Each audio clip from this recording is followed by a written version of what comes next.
In an era when the world felt completely lost in the shadows, a light was destined to rise right out of the heart of the desert.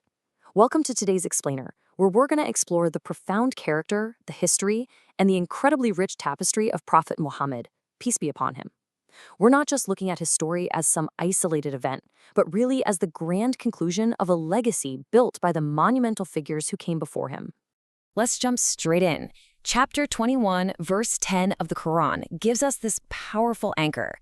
We did not send you except as a mercy to the worlds. Now, the source text isn't just making a historical statement here. It's literally defining his entire purpose. And notice it says the worlds, plural. This mercy wasn't boxed in for one specific group or one era. It was meant for all of existence. But to really grasp the sheer weight of that mercy, we've got to look at the groundwork that paved the way for it. Which brings us to a pretty massive question. How exactly was this ultimate mercy established in a world that was just so full of painful trials and unbelievable hardship? Well, to figure that out, we have to rewind. We need to look at the immense resilience of the prophets who walked the earth long before him. Because, as you'll see, their stories of absolute faith laid the literal and spiritual foundation for the arrival of the final messenger.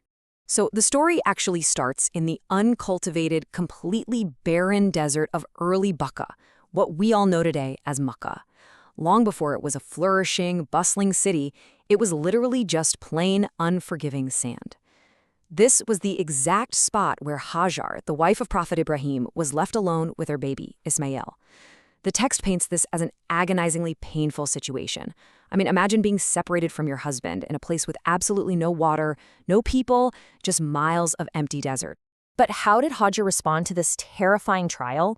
She did it in a very distinct sequence. First, she made a heartfelt dua, placing her absolute, unwavering trust in the divine. But she didn't just sit there. Step 2, she took physical action. She literally ran back and forth between the mountains of Safa and Marwa 7 times, desperately searching for any sign of life. And then, step 3, the miracle of Zamzam water was struck. The takeaway here is absolutely crucial. Having total certainty that Allah will provide doesn't mean you sit back. You still have to put in the immense personal effort. And that leads us to a really beautiful emotional realization. Hajar and her family were facing a life-threatening, terrifying situation. But the narrative shows us that these painful trials are often a sign of divine love and attention, not abandonment. Out of Hajar's intense struggle came a well that has, quite literally, provided life-saving water for millions and millions of pilgrims throughout history. Now, this profound theme of enduring patience, we see it highlighted again when we contrast Prophet Nuh with his people.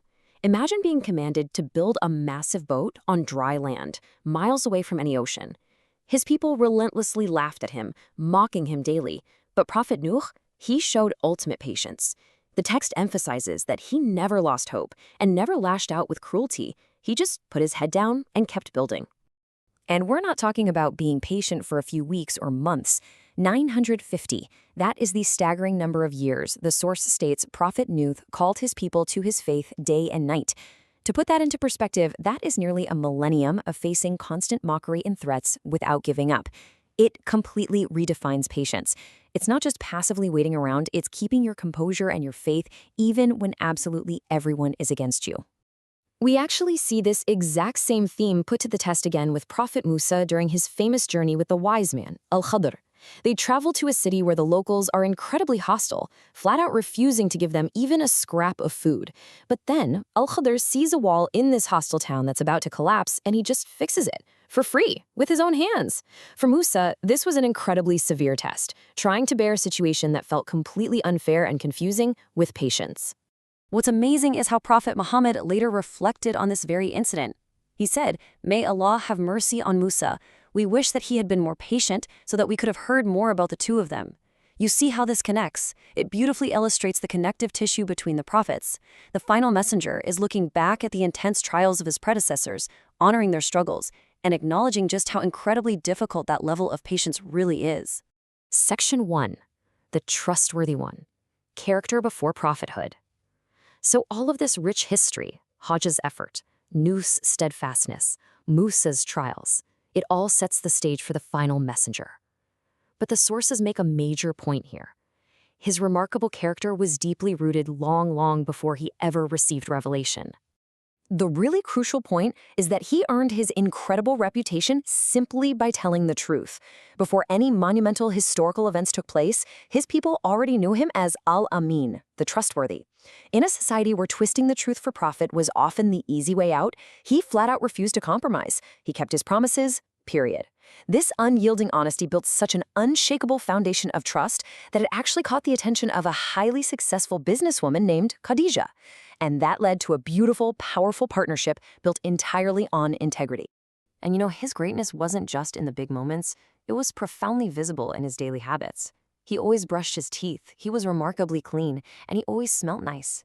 He showed deep respect for the elderly, he'd share whatever food he had with the hungry, and get this, he never screamed or shouted.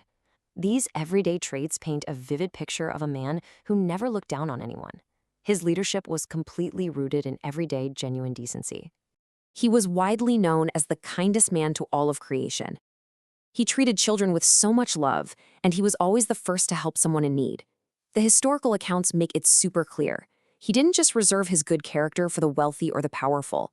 His mercy was like a massive blanket that covered absolutely everyone, especially the most vulnerable people in society. And that blanket of mercy, it didn't stop at humanity. He was never mean to animals. Now think about the context.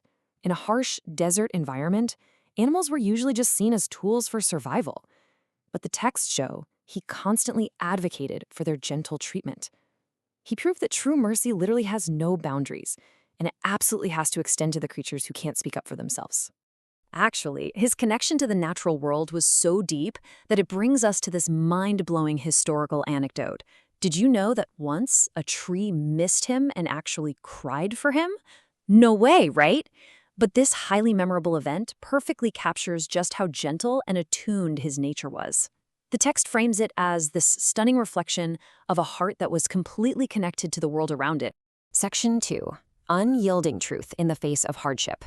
Now, of course, as we learned from Hajar and Nuh, this path is never without severe trials. When the revelation first came down in Cave Hira, his message directly challenged the most powerful people around him. And when things got unimaginably hard, his character was put to the ultimate test.